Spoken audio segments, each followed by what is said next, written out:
All right. Hello, everyone. My name is Jason Ramirez, and then we also have David Card. And this is our introduction to EDA, which is exploratory data analysis. All right, we'll go ahead and get started. All right, cool. So, what is EDA? All right, cool. So EDA is the process of understanding your data. So EDA is basically where you fully understand all the different categories and variables that you would have in a data set. You would organize it into trends to try to find any trends or any patterns that you have throughout your data. The main purpose of it would just be to understand the structure of your data set and then build, see if you can identify any main relationships in it. And then once you do have those relationships identified, you can get it ready and prepared for your modeling. So why it's important? So it's important because you can find all the different features in your data set. You can find out what types of data you have in your data, and then how it's distributed as well. You can find different patterns throughout, whether they be hidden or relationships between two different data type points. And then again, it helps build your model.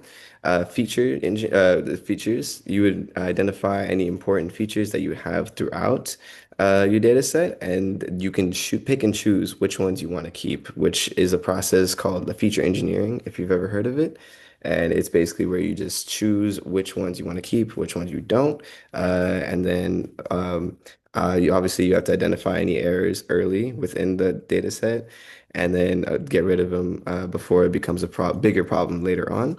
And all this to go just to feed your model so that it can learn and do the learning process without minimal I guess like uh minimal like error, I guess, later on.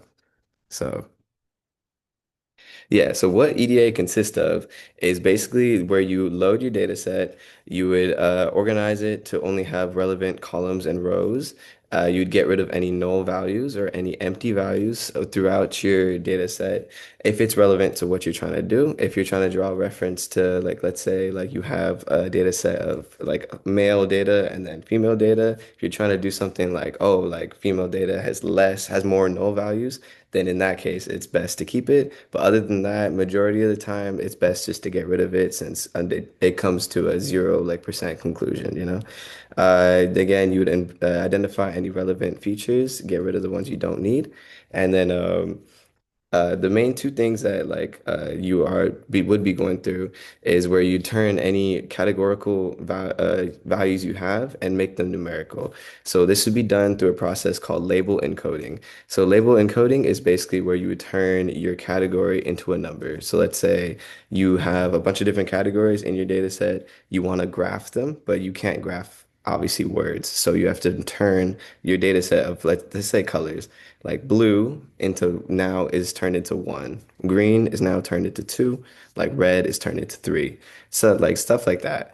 Uh, One hot encoding is basically another version of that where instead of doing unique numbers per category, you would just turn it into a zero or one depending on if it exists. So if that category exists for that like specific row, then it's a one. If it doesn't, it's a zero.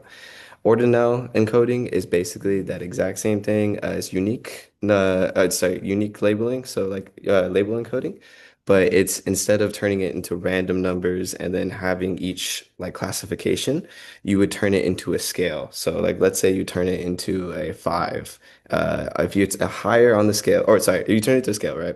So if you turn that category into like a one, that means it's relatively low on the scale. And if you turn it into a five, it's relatively high. And then this just all depends on what your data is and why understanding your data is so valuable and so important. And then the second category for it would be categorical, which where you would keep the words and everything and then plot it into like box plots, like as such. And then next slide. So again, like more of what EDA consists of. So there's two main different categories that you would have for it. So you'd have univariate, which is basically where you'd only have a one-to-one relationship of two variables. So like let's say like this one, like age, to frequency, right? So like let's say it's like frequency to get diabetes or something like that. Like the only things you're looking at is your age and then the frequency. It's a one-to-one relationship. And then these would be used to graph different things such as histograms, stem graphs, and leaf plots as well. But then there's also a different category, which is multivariate, which is majority of the time what you're going to be working with because real life has a lot of different factors within everything. It's basically where you have a relationship of one to like multiple. So instead of like the age being the only thing taken into consideration for like getting like for the frequency of getting diabetes, you would now take into consideration like their health, like how like let's say how tall they are, a bunch of different other things. So you would graph this by using group bar charts, any heat maps, and bubble charts. So this is an example of what you guys would receive as a data set from like the real life. This is an example of what you would receive basically if you're working on a project or anything. So as you can see, there's multiple different categories like the book title, the author, the date published, and the book sales. And then each one has a unique ID on the left side, and it just lists out everything. But it's kind of all over the place. There's null values like the NA on the book sales. There is like categories that you don't really need and well, irrelevant. But like let's say like I want to make a machine learning model where if I were to create a book based off these specific features, right? Which year, like any year, it could be past or present, uh, will this sell the best, right? So in order to do that, you need like processed data that draws inferences based off of the dates published, the types of book it is, and then the amount of book sales they have, right? So next slide. Oh, too far.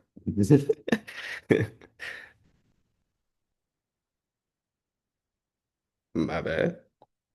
Okay, so this is an example of like what would you look like for cleaning, right? Or a cleaned data set. So because my model wants to predict only like how good the book sales, I mean, how many sales we would get based off a year, right? We got rid of the author column entirely. We got rid of any like columns or any rows that had null values. And then now we have a pretty concise like data set that only lists the two relationships.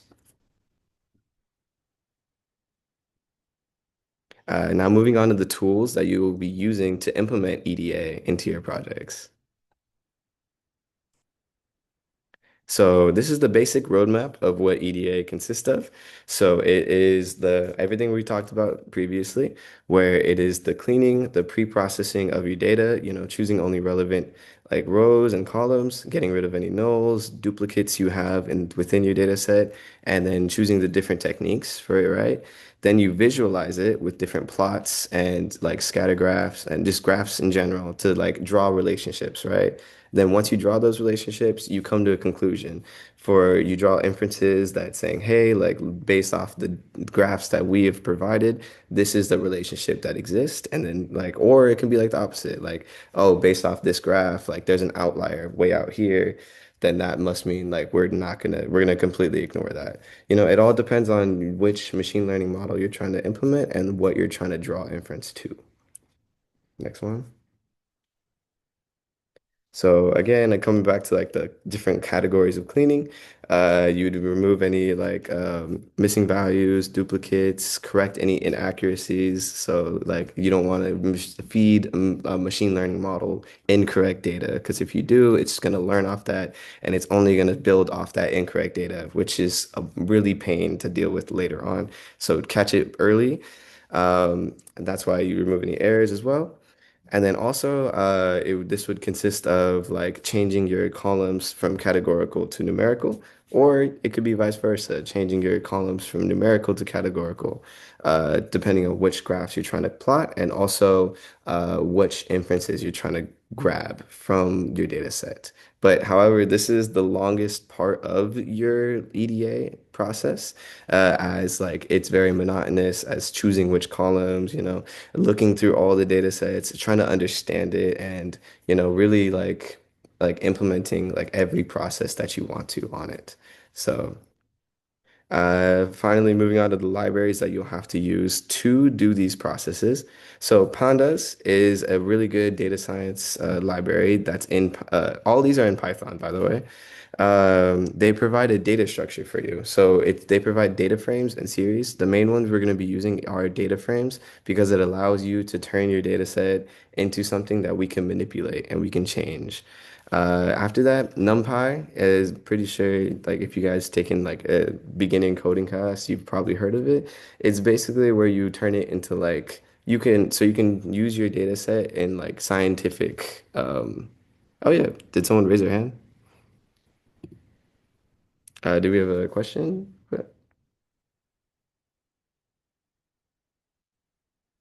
Okay, I'm just gonna move on then. But yeah, NumPy is basically where you can use like scientific computing for it. So that's mostly used after the pre-processing and everything else. Seaborn is a visualization, so you implement it for scatter plots, heat maps, box plots, and all those other things. The main one you guys will be using is Matplotlib, and it's like industry used. It's very much like has a big variety of different graphs that you can choose from. So you would have to just implement that. Plotly is another library that you can use. And finally, once you have like all your like graphs and everything, scikit-learn is where the library you'll be using to actually implement your machine learning algorithm. So as used before, like or as talked about before, like anything from like k-clustering to like regression plots to classifications, you can implement through scikit-learn and we'll be going over that later on. So this is an example of like a Kaggle notebook.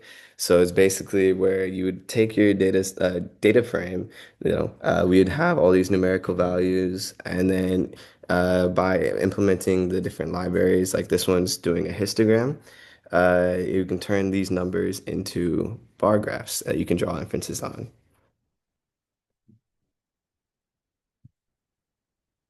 All right, now moving on to the Kaggle walkthrough. Oh, next slide, David. All right. Yeah. I'm just gonna start a meeting soon. Okay, good. Do you want to go over this? Or Yeah, all right, let's do this. Okay. for sure. Um, Let me zoom out of this. Okay, so what is Kaggle? We'll just start right here. So we'll look at it kind of like this. Kaggle is an online data science and machine learning platform that offers data sets, code sharing, notebooks, and competitions. You could sign up for free with your email, so you guys don't need to do much. So you can go to Kaggle right now if you guys want. Go to Kaggle. So this is gonna be our Kaggle, and for today we're just gonna be using. So, slide. Yeah. Okay. We're gonna be using this Netflix movies Kaggle dataset. So let's take like I'm gonna copy and paste this and we'll see what it looks like. I'm also gonna put it in the Discord or Jason, if you could put it in the Discord, that'd be pretty cool. I'll put it in the chat as well. Cool. Let me put it in my search bar. All these things are on top right now. Okay. Okay. So as you can see, this is gonna be the data set that we're gonna be using. We're gonna look at a bunch of information right here. Just look at the general overview. So you see us right here, it says show ID, type, title, director, cast, country, and gives us all this information on things. So we're gonna go based off this and just kind of use this information to show what we want and kind of clean it up and get the data we want from this. Uh, so if you guys have already started your Kaggle and everything, we can click right here actually and just create a notebook. You can also go here, but we actually want to use this as our input, so it's just easier to do it here. Once you have that link Jason gave you guys. And once this loads, all right, cool. All right. So this is gonna give us like a just intro, like little chap or code block. You guys can get rid of it once you guys put your first code right here, code block right here. So I'm just gonna do this and just delete this. Okay.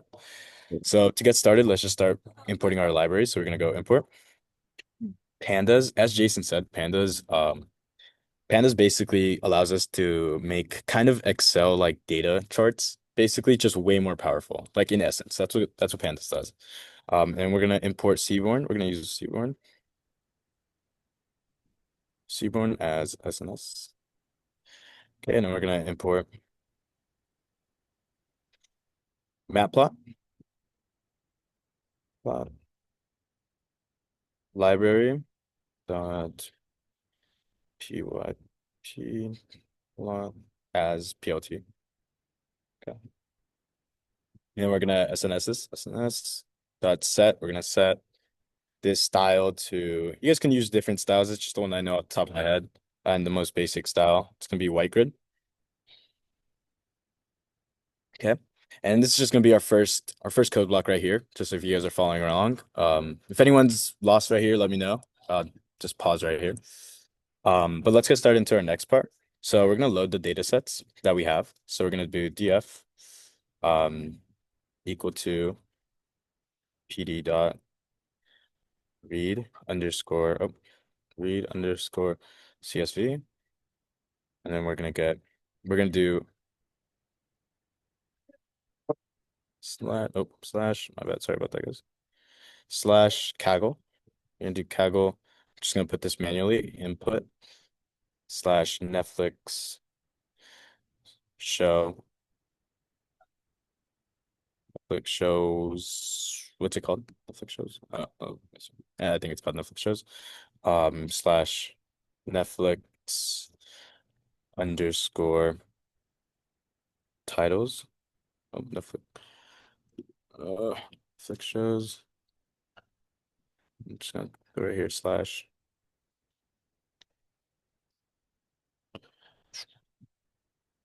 My bad, guys. This is actually all together. Should be Netflix shows slash and then Netflix underscore titles dot CSV. Okay. And then we're gonna go right here, df head. All right. And it's gonna be our second code block. And we should be able to run this actually. Make sure I put this right real quick. Not like some dumb error or something. Quick shows. It's right here. Let's do this. So let's just run all. This should give us the original thing that we saw earlier. This should run.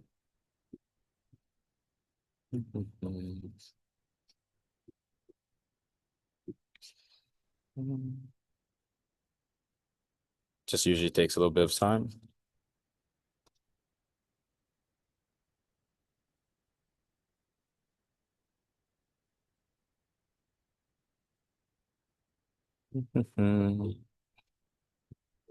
Oh, what did I do wrong here? Let's see. Style must be white, dark. Oh, I think you forgot a I. Oh, Yeah. oh, oh. Yeah. Oh, shit. I was like, okay, what did I do here? Nice, cool. That's embarrassing. All right, cool. So just as we guys saw over here, it should be basically the same thing. It's just not cleaned up really. It's all the information that we have, right? So everything that you guys saw earlier, just kind of in an Excel spreadsheet. Yeah. But let's start cleaning this up because that's kind of what we want to do. Like get specific information that we want to do. Okay, guys? So the next thing is going to be clean the data. Okay. So let's just make a new code block right here. And I'm going to put a df dot drop and we're going to do columns. So this is going to clean it up. Columns. We're specifically looking for what we want, like the specific information. So we're going to go director or I misspelled director like an idiot. And then I'm going to go cast,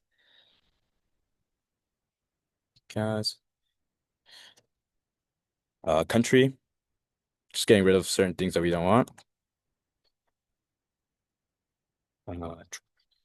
Data sets or data added. Mm, Release here. Mhm. Duration. And yeah. And then we're gonna go right in place equals true. Okay. Place equals true.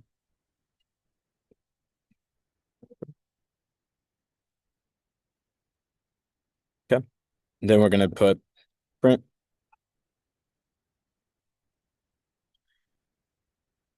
clean data set. Jason, you remember last time my hands were like cold coding? Yeah. I like apparently didn't learn from that. I should have just done it at school. You're good. You're Success. good. Also, Successful. I think you forgot a O in the columns. Oh, it appears that. Okay. Okay, what happened? Let's see. Uh, mhm.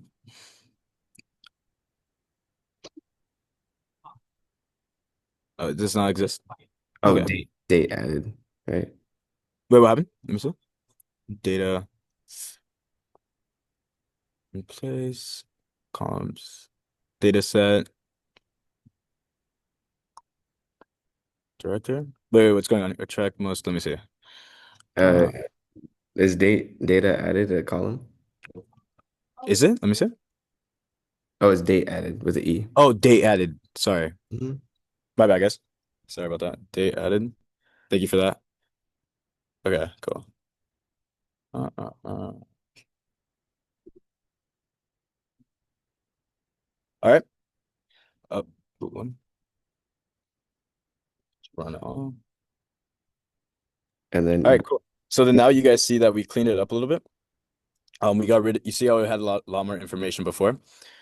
So basically, df.drop is dropping the columns and then columns, and then you just add it kind of as a string, basically. And it Kaggle already picks up like exactly what it is that you want to get rid of, and it gets rid of the data set that you want, just so you can look at things specifically. Um, and yeah, drops unnecessary columns you don't want. And yeah. Okay, so we're gonna make another one. Check for missing values. So this is just gonna be a fun little, just so you guys know the code for it. So we're gonna go df dot in is null. Oh shoot, is null, and then we're gonna do dot sum, okay. And df dot drop an a in place equals true. So this finds and removes missing data. So the plots work clearly. So run it. Yeah, it's not much to show for it, but yeah, just so you guys know that. you can do Um, like a df.head after, and it'll show like hmm? the. Sorry. You can do like a df.head after, and it will show like the. Oh yeah, yeah, df dot head. Okay, yeah. Mhm.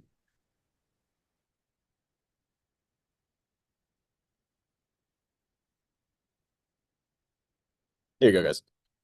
Yeah, so you guys can see it here. It cleans up kind of nice. But yeah, so let's do a df dot head here, actually, so we can see every single part.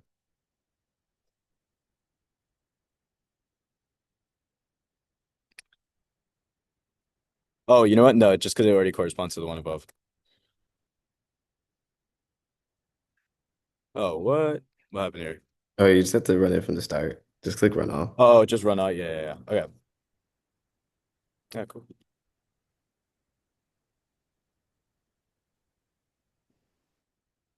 Okay, there you go. So you guys can just look at every part individually. Okay, that's nice. All right, and then we're gonna do another code block right here. Uh, nice. So we're gonna do 5. So we just did okay, check for okay, so we're gonna plot for, movies versus TV shows. My hands are so cold right now. Okay, so SNS dot counterplot or count plot.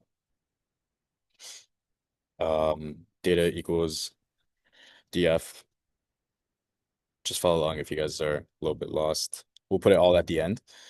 So equals type, comma, palette,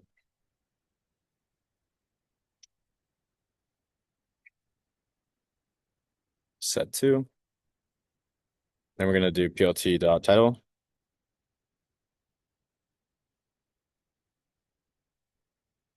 We're gonna call it movies versus TV shows on Netflix. I think that's a cool name. PLT show. T dot show. Okay.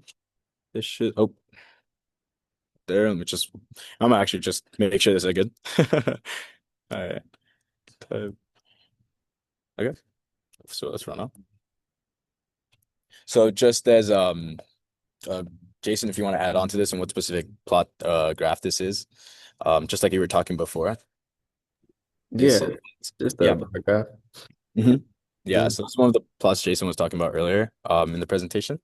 Yeah, looks really cool. You guys can see the difference between movies and shows, comparing data, which is just makes things really easy. So from there, we're just gonna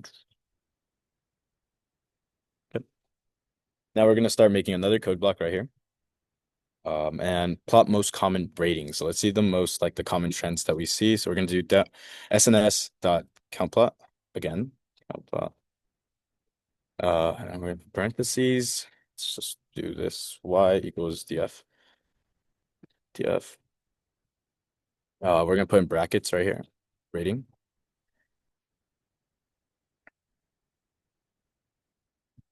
We're gonna do order equal to df. Yeah,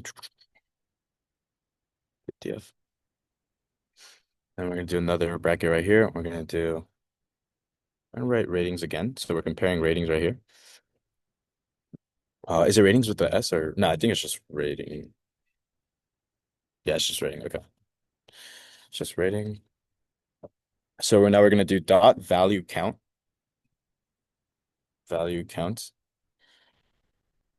parentheses dot index.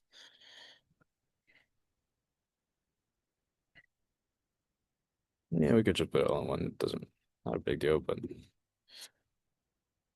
and we're gonna PLT dot title.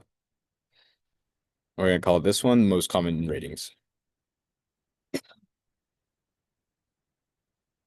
Ready? Oh no, wait, no, I'm good. Sometimes, guys, I just can't spell. I'll be honest with you guys. Okay. And then we're gonna do PLT dot show so we can see the graph and everything here.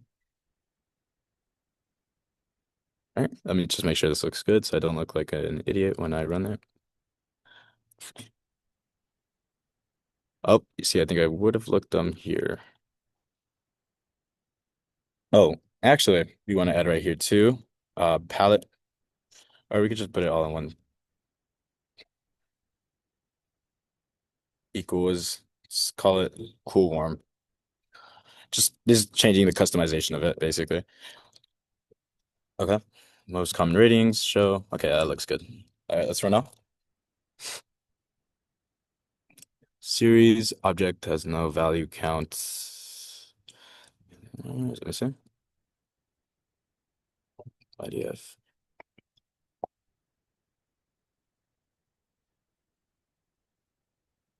Okay, series object, no value count. All right, what is it here? Let's see. Okay, SNS count plot y equals df rating, comma order equals df rating, dot value. Oh, that's what I messed up on. Okay, cool. Value counts. All right, that should run it now. All right, cool. There you go. Nice. All right. It's always the little things, Jason. I swear, like that's my life, dude. Okay. So if you guys can see, there's a whole nother chart.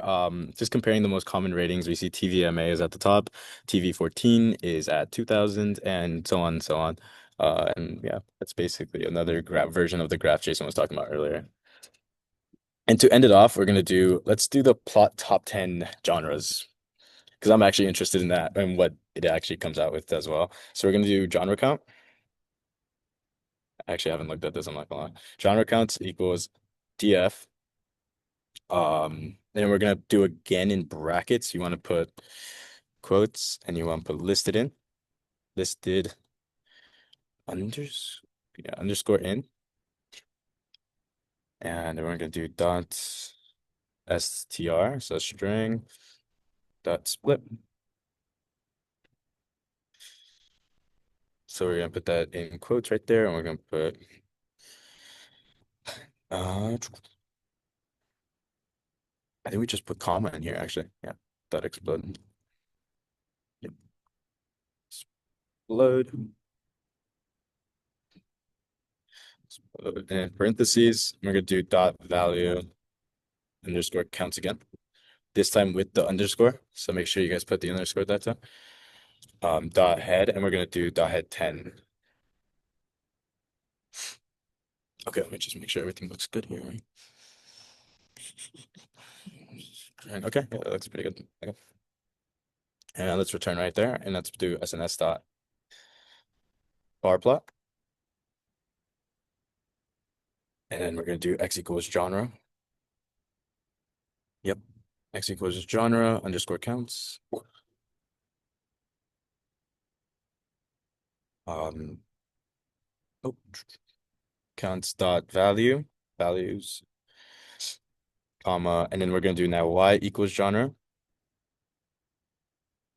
underscore counts dot index this time. Index. And then again, we're gonna just customize the palette to get the exact one that we want. So we're gonna do palette equals Mako or Mako. All right. That should look pretty good. And then let me see. Let's make sure everything looks good here. Okay, cool.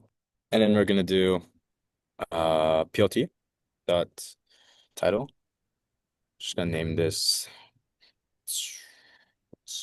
top 10 Netflix genres. It's just open. Yeah. And then we're gonna do PLT again dot X label. And then we're gonna do number. We're titling the graph number of titles.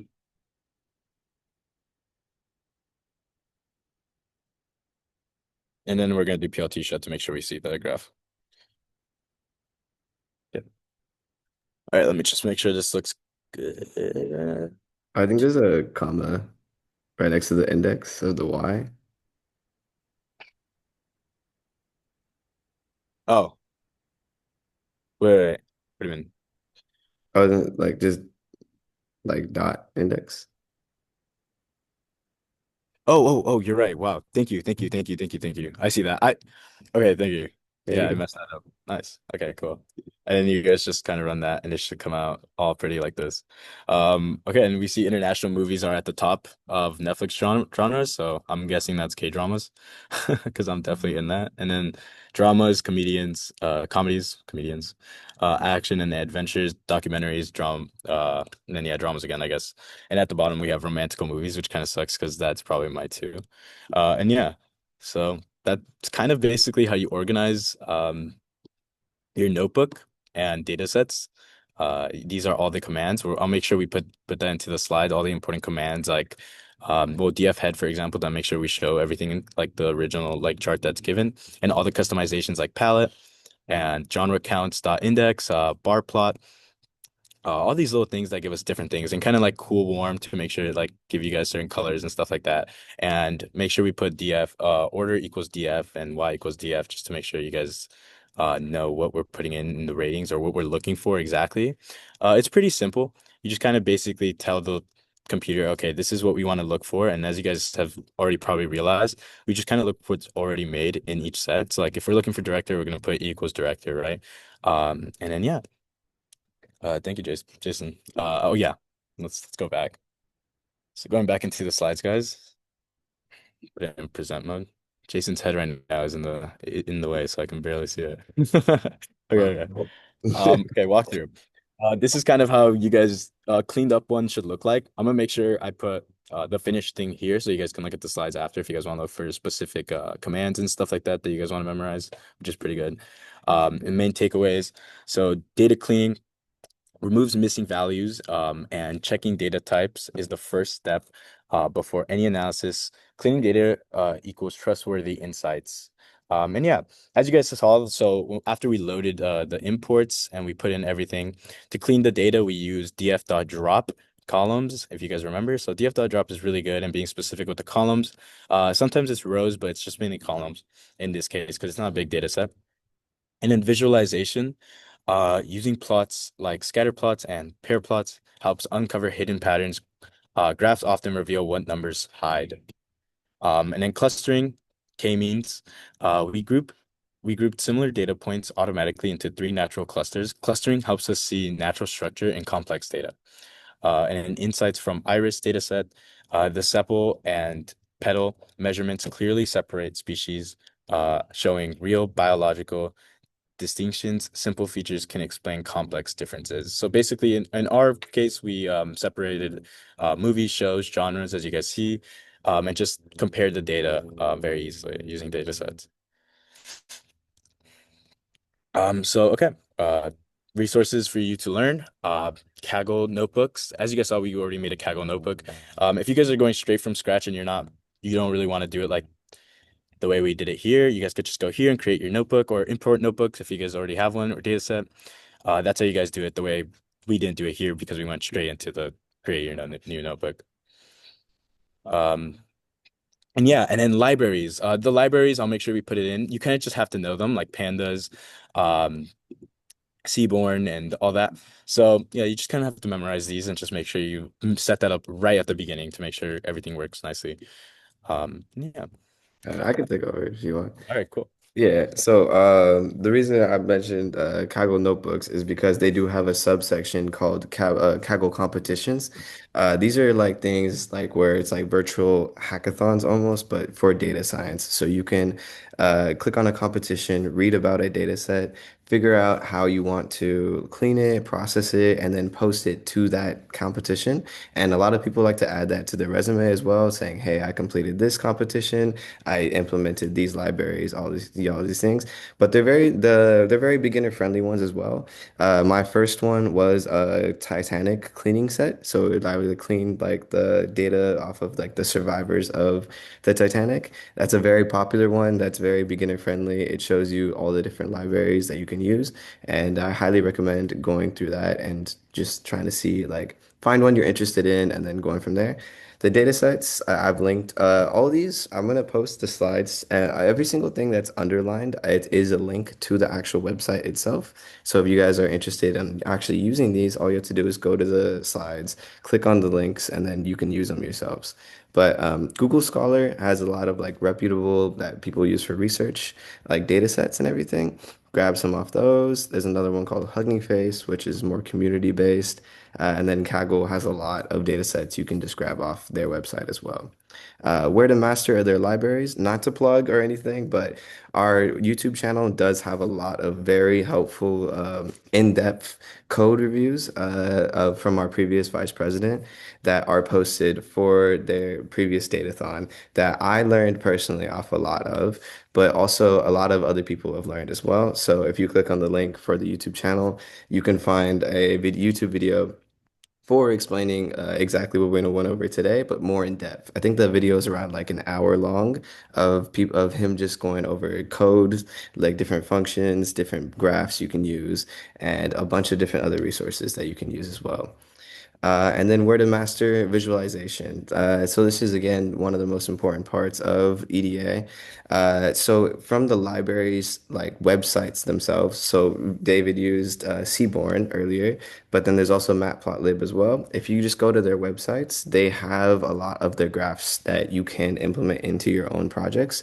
All you have to do is just click on their like specific one that you want to use, and then it will show you how to import it into your own thing using that like specific lines of code. So like let's say you want to do a histogram, just go to their website, click on their histogram. It will show you the exact code you need to use. So, and then same thing for Matplotlib as well. But yeah, thank you guys so much for coming. And I hope that you guys at least understand what EDA is, the process of it, and how you can start implementing it into your own projects and your own uh, Thank you guys. Yeah, thank you guys self for self visiting. learning. So yeah, thank you guys. Is there any questions from those that are attending us right now? Anything about the code you guys want to learn, or you guys could just message me if you guys are like, all right, I think that's it. Yeah. Well, if there's no questions, then thank you guys so much for coming, and this thank you for listening to us. Thank you guys. Yeah. Hope you guys got something out of today. But yeah, have a good one, you guys.